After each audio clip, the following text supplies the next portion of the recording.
Bonjour, bonjour pour la minute de disponibilité créative. Aujourd'hui, c'est la séance avec les réponses. Donc on avait parlé de l'ischion, de la possibilité de sentir l'appui sur l'ischion et de passer d'un ischion sur l'autre.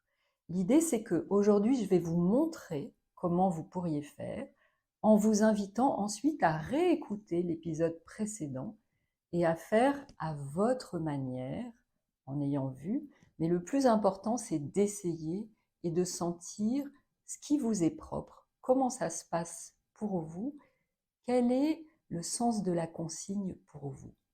Alors, je vous disais, passer l'appui d'un ischion à l'autre.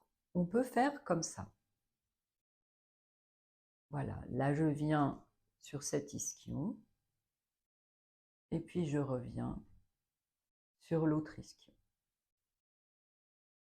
Ensuite, on peut faire sans bouger le sommet du crâne, par exemple par les épaules, puisque au fond, tout ce qui fait masse dans le corps va avoir tendance à descendre vers le sol si on est relâché.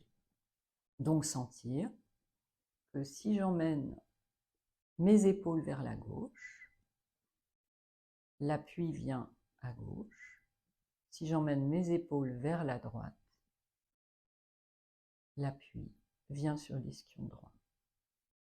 Et en général, on se rend compte qu'il y a un des deux ischions où c'est plus facile d'aller, plus agréable d'aller.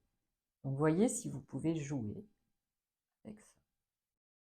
Et puis on peut initier le mouvement depuis le bassin, c'est-à-dire imaginer que on roule un peu, on emmène un peu le bassin d'un côté et de l'autre. Alors bien sûr, les épaules vont suivre, mais vous voyez que ma tête bouge très peu.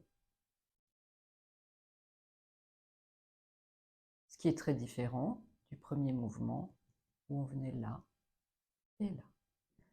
Donc à vous d'essayer de trouver plein de manières différentes d'amener le poids d'un ischion à l'autre et de l'autre ischion à l'un, avec des parties de vous qui seront immobiles et des parties de vous qui bougeront, y compris des parties qui n'ont jamais bougé.